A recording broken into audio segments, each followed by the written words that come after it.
हरे कृष्णा। आप सभी को विजया एकादशी की बहुत सारी शुभकामनाएं। परम भगवान श्री हरि की विशेष कृपा आपके और आपके परिवार पे बनी रहे और आप उनकी कृपा से भगवान श्री कृष्ण की शुद्ध भक्ति प्राप्त करें, ऐसी प्रार्थना हम करते हैं। फाल्गुन मास के कृष्ण पक्ष में आती है एक विशेष एकादशी, जिसे कहते हैं विजया एकादशी। इस एकादशी का पालन करके मनुष्य अपने समस्त पूर्व जन्म के पापों का नाश कर लेता है और अपने आध्यात्मिक भक्ति पथ में अग्रसर हो सकता है।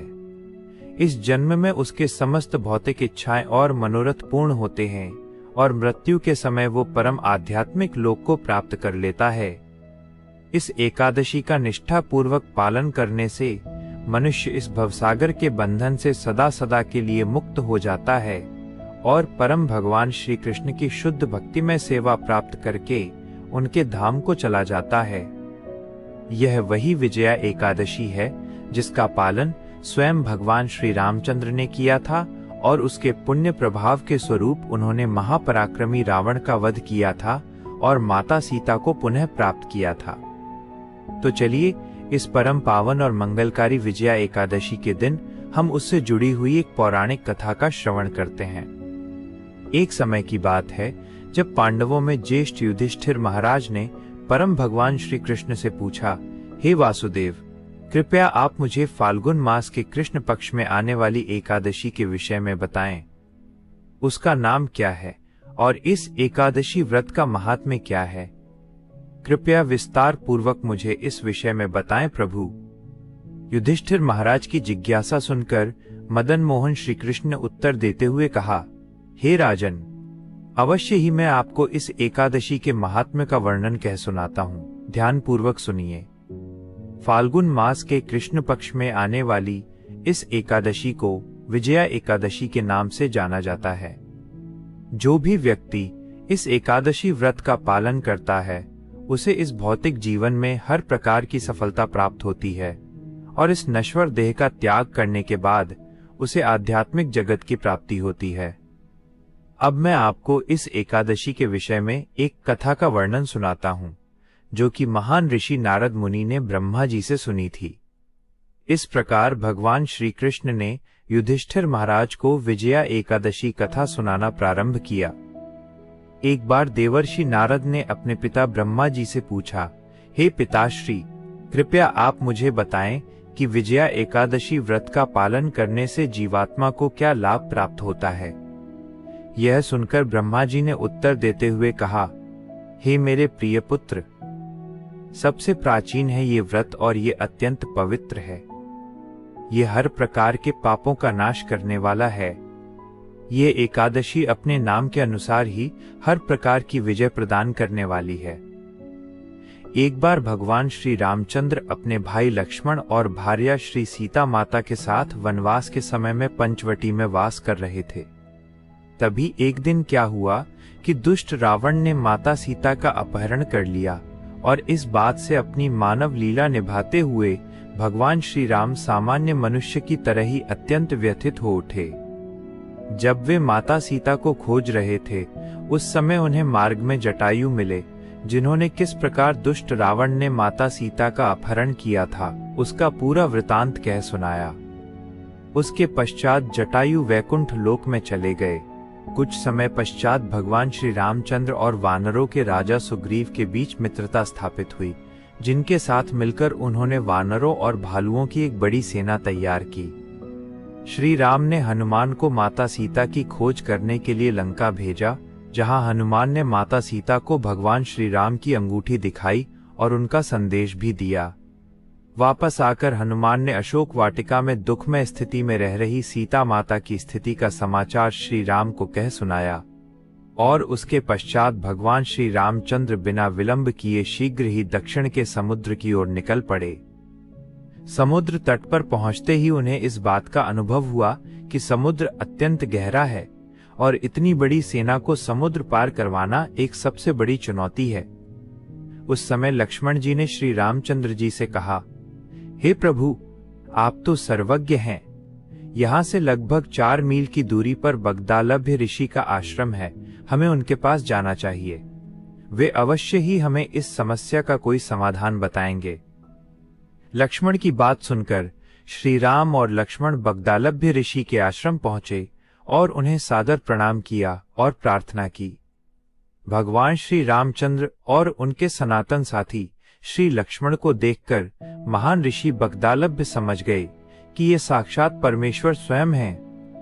उन्होंने श्री राम को संबोधित करते हुए कहा, हे पुरुषोत्तम, आप मेरे जैसे तुच्छ मानव की कुटिया में किस प्रयोजन से पधारे हैं?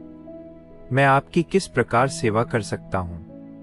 प्रभु श्री राम ने उत्तर देते हुए कहा, हे ऋषि श्रेष्ठ, मैं यहां इस विशाल समुद्र के उस पार स्थित लंका नगरी पर आक्रमण करने और मेरी पत्नी सीता का अपहरण करने वाले दुष्ट रावण का संहार करने के लिए आया हूं।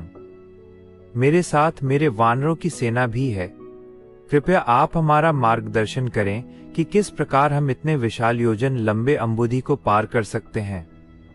बगदालभ्य ऋषि ने उत्तर दिया, हे राम, मैं आपको एक ऐसे व्रत के विषय में बताऊंगा जिसका पालन करके आप रावण के ऊपर अवश्य विजय प्राप्त कर पाएंगे और आपकी कीर्ति पताका 10 दिशाओं में लहराएगी। फाल्गुन मास के कृष्ण पक्ष में आने वाली विजया एकादशी का श्रद्धा पूर्वक व्रत पालन करने से आपकी विजय निश्चित है। अब मैं आपको इस व्रत की विधि सुनाता हूँ। दशमी के दिन सोने, चांदी, तांबे अथवा मिट्टी का एक कलश स्थापित करके उस कलश को जल से भरकर आम के पत्तों से उसे सजाएं। उसके ऊपर भगवान नारायण के सुवर्ण विग्रह की स्थापना करें। सप्त धान्य का आसन बनाकर उस पर इस कलश को स्थापित करें और अगले दिन विजया एकादशी पर प्रातः ब्रह्म मुहूर्त में स्नान इत्यादि से स्वच्छ होकर इस कलश की पुनः स्थापना करें। फूलों की माला और चंदन के लेप से उसे सुशोभित करें। कलश के ऊपरी हिस्से में अनार, नारियल और जौ रखें। पूर्ण भक्ति भाव और प्रेम पूर्वक इस कलश रूपी विग्रह की पूजा करें। उसे धूप, दीप, चंदन, फूल और प्रसाद अर्पित करें। एकादशी के दिन संपूर्ण समय उसके सामने बैठकर हरि कथा का पठन और श्रवण करें। रात्रि में भी उसी स्थान पर जागरण करें। दूसरे दिन प्रातः उस कलश को किसी पवित्र नदी या जलाशय के समीप स्थापित करें और विधि पूर्वक पुनः उसकी पूजा करें। उसके पश्चात सुपात्र ब्राह्मण को इस कलश और उस पर रखे हुए नैवेद्य का दान दें। इसके साथ साथ आप अन्य अनेक प्रकार के दान भी दे सकते हैं। इस प्रकार विधि पूर्वक विजया एकादशी व्रत का पालन करने से आपकी विजय अवश्य होगी। अपनी इस कथा को आगे बढ़ाते हुए ब्रह्मा जी ने नारद मुनि से कहा, हे नारद, बगदालभ्य ऋषि के कथानुसार श्री रामचंद्र जी ने इस विजया एकादशी व्रत का पालन किया और लंका पर विजय प्राप्त करके रावण का संहार किया।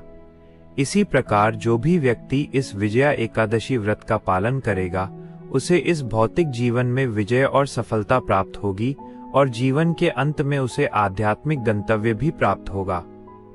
ब्रह्मा जी और नारद मुनि के संवाद का समापन करते हुए भगवान श्री कृष्ण ने युधिष्ठिर महाराज से कहा, हे राजन, जो भी व्यक्ति इस विजया एकादशी कथा का पठन और श्रवण भी करता है, उसे वाजपेय यज्ञ का फल प्राप्त होता है। इसलिए मनुष्य को इस विजया एकादशी व्रत का अवश्य पालन करना चाहिए। पुराणों के पन्नों से अभी अभी आपने सुनी इस विजया एकादशी की पौराणिक कथा। हम जानते हैं कि हमारे द्वारा सुनाई जा रही एकादशी कथा को सुनना आपको अच्छा लगता है और इसके लिए आप प्रत्येक एकादशी पर आपके अपने इस चैनल भक्ति आध्यात्मिक सार पर अवश्य आते हैं।